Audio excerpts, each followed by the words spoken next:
আলো সব খবর নিয়মিত এই আয়োজনে স্বাগত জানাচ্ছি আমি দেবাশিস রঞ্জন সরকার। ক্লিক সিলিং ফ্যান, বিভিন্ন মডেলের কত ডিজাইন। ওয়াও, ক্লিক ফ্যান, প্রশান্তির হাওয়া ছড়িয়ে যাবে সবখানে। সচিবালয়ের সামনে আন্দোলনরত আনসার সদস্য ও শিক্ষার্থীদের সাথে সংঘর্ষের ঘটনা ঘটেছে। রাত ৯টার দিকে সংঘর্ষে জড়ায় উভয় পক্ষ।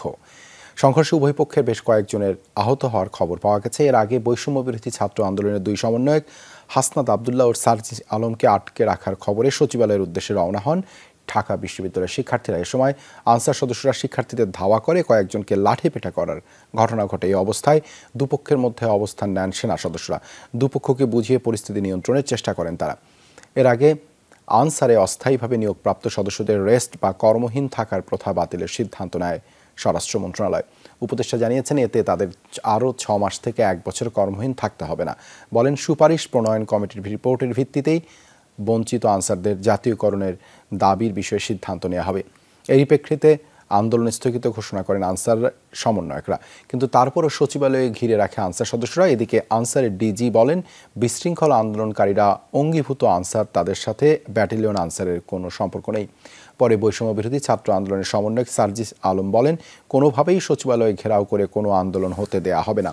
যারা শিক্ষার্থীদের উপর হামলা করছে তাদের খুঁজে বের করে বিচারের আওতায় আনা হবে।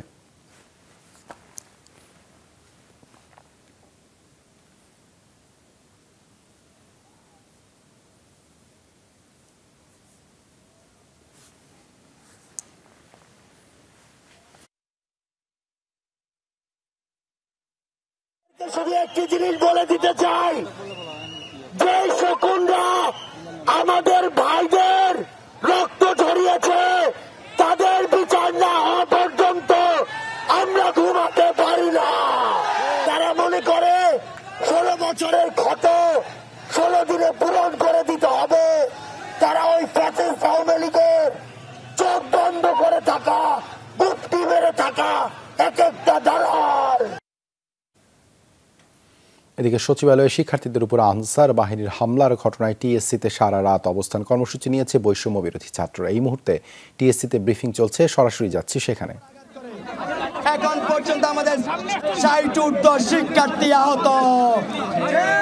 আমরা কি এই আহত ভাইদেরকে যারা যে আনসাররা আঘাত করেছে তাদের বিচার চাই? আমাদের কি হয়েছে আপনারা বুঝেন না? বৈষম্য বিরোধী ছাত্র আন্দোলনের পক্ষ থেকে আমাদের 3টি দাবি। 1 নম্বর দাবি, যেসব ভাইয়েরা আহত হয়েছে তাদের সকল চিকিৎসার ব্যয় সরকারকে বহন করতে হবে। আমাদের 2 নম্বর দাবি, আমাদের ভাইদের উপর যে সকল আনসাররা আঘাত করেছে তাদেরকে 24 ঘন্টার মধ্যে গ্রেফতার করতে হবে। আমাদের 3 নম্বর দাবি এবং যেটি বিশেষ দাবি, এই ফ্যাসিবাদের দোসররা এখন পর্যন্ত সচিবালয় থেকে রাষ্ট্রীয় যে সকল প্রশাসনিক অবস্থানে আছে তাদেরকে চিহ্নিত করে ক্লিন অপারেশন পরিচালনা করতে হবে। ক্লিন অপারেশনের মাধ্যমে এইসব ফ্যাসিবাদী দোসরদের, ষড়যন্ত্রকারীদের অনতিবিলম্বে গ্রেপ্তার আওতায় এনে তাদেরকে বিচারের সম্মুখীন করতে হবে। বন্ধুগণ, বৈষম্য বিরোধী ছাত্র আন্দোলন একটি 5ই আগস্ট ঘটিয়েছে, একটি গণ অভ্যুত্থানের নেতৃত্ব দিয়েছে। সচিবালয়ে আনসার সদস্যদের সাথে সংঘর্ষে বৈষম্য বিরোধী ছাত্র আন্দোলনের সমন্বয়ক হাসনাত আবদুল্লাহ সহ অন্তত 40 জন আহত হয়েছে। তাদের ঢাকা মেডিকেল কলেজ হাসপাতালে নেওয়া হয়েছে। সেখানে আছেন সহকর্মী আরিফুর রহমান সবুজ। সরাসরি যাচ্ছি তার কাছে। সবুজ, আহত কয়েকজন হাসপাতালে ভর্তি আছেন, তাদের বিষয়ে বিস্তারিত জানতে চাই।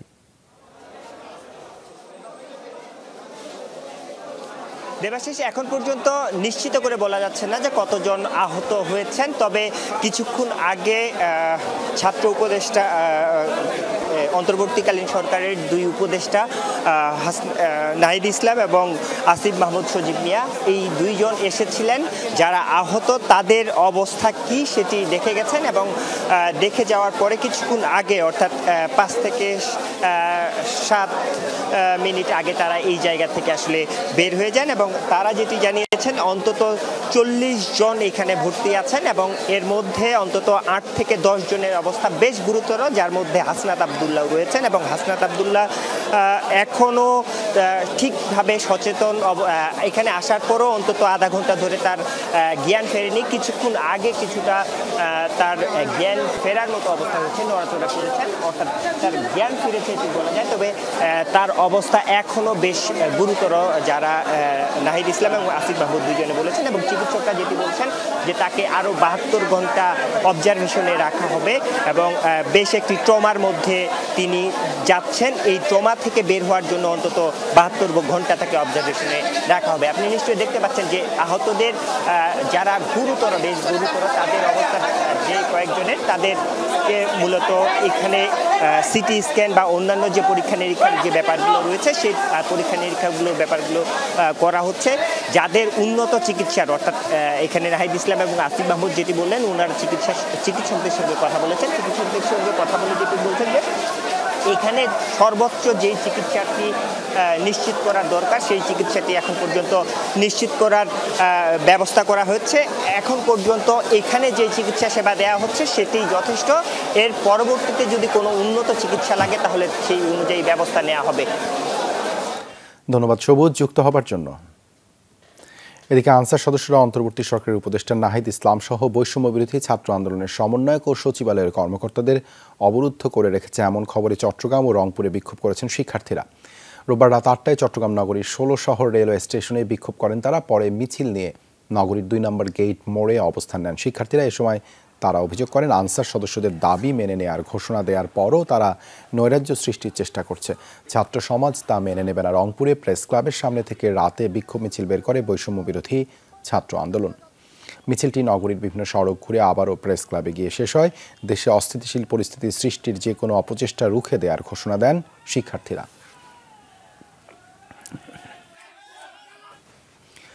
যে রাষ্ট্র ব্যবস্থার স্বপ্ন নিয়ে ছাত্র জনতা আন্দোলনে ঝাঁপিয়ে পড়েছিল তা পূরণে বর্তমান সরকার অঙ্গীকারবদ্ধ বলে জানিয়েছেন অন্তর্বর্তীকালীন সরকারের প্রধান উপদেষ্টা ডক্টর মোহাম্মদ ইউনূস। বর্তমান সরকারের মেয়াদ ঠিক কতদিন হবে তা দেশের মানুষই নির্ধারণ করবে বলেও জানিয়েছেন তিনি। রোববার রাতে জাতির উদ্দেশ্যে এই ভাষণে এসব কথা বলেন প্রধান উপদেষ্টা।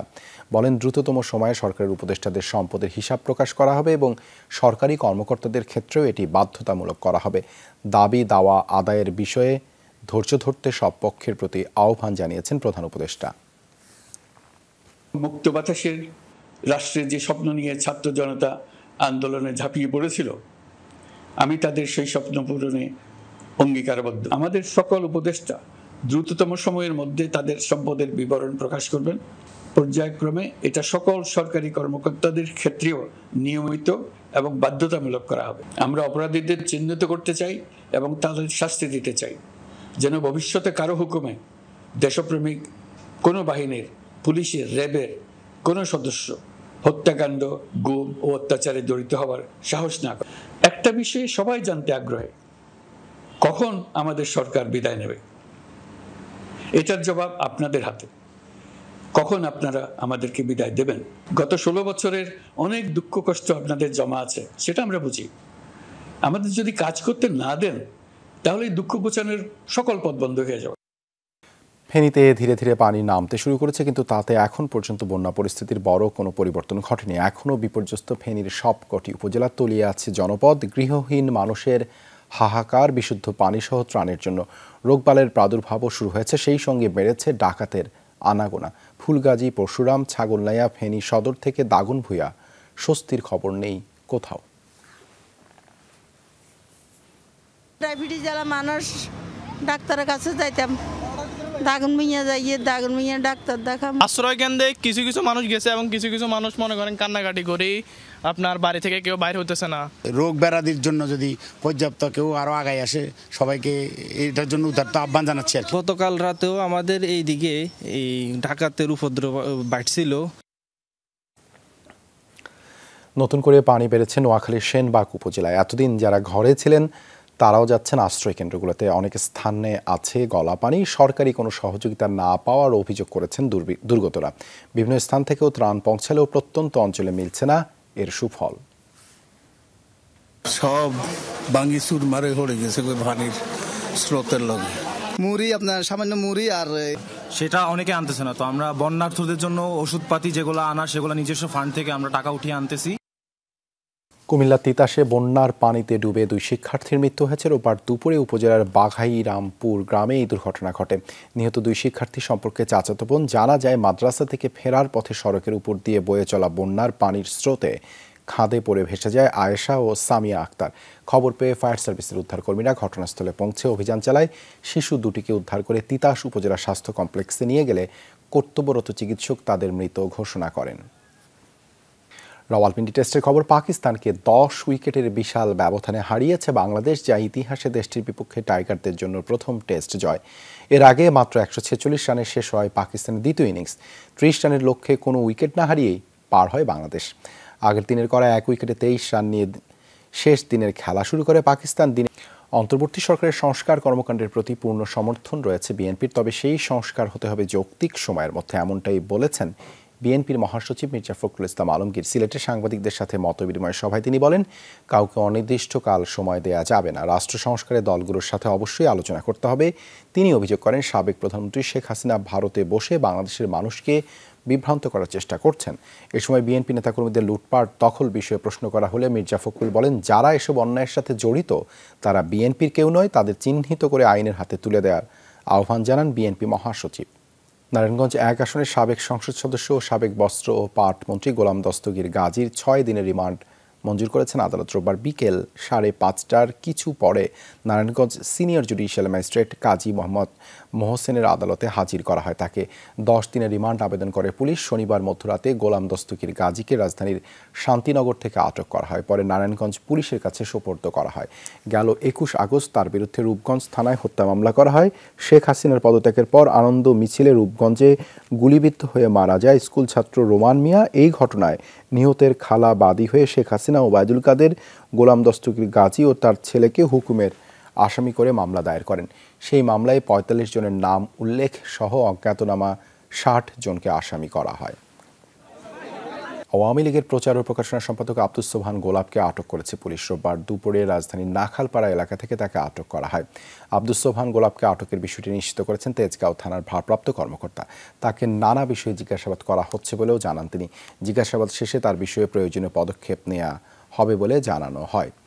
আব্দুস সোবহান গোলাপ মাদারীপুর 3 আসন থেকে 2018 সালে একাদশ জাতীয় সংসদ নির্বাচনে আওয়ামী লীগের মনোনয়নে সংসদ সদস্য নির্বাচিত হন। 2016 সালে তিনি আওয়ামী লীগের দপ্তর সম্পাদকের দায়িত্ব পান। পরবর্তীতে তাকে দেয়া হয় প্রচার ও প্রকাশনা সম্পাদকের দায়িত্ব। বরিশালে মাছের ঘের নিয়ে বিরোধের জেরে 2 জনকে কুপিয়ে হত্যা করা হয়েছে। শনিবার রাতে জেলার সাতলা এলাকায় এই হত্যাকাণ্ড হয়। পুলিশ জানায়, মুরগির ফার্ম ও মাছের ঘের নিয়ে সাতলা ইউনিয়ন পরিষদের চেয়ারম্যান শাহিন হাওলাদারের সাথে বিরোধ ছিল নিহত ইদ্রিস হাওলাদারের। হয়েছে একাধিক মামলা। এরই জের ধরে ইদ্রিস ও তার চাচাতো ভাই সাগরকে কুপিয়ে জখম করে শাহিন ও তার বাহিনী। আহত অবস্থায় তাদের উদ্ধার করে হাসপাতালে নেয় স্থানীয়রা। পরে চিকিৎসাধীন অবস্থায় ইদ্রিস ও সাগর এ ঘটনায় মামলা প্রক্রিয়াধীন বলেও জানায় পুলিশ।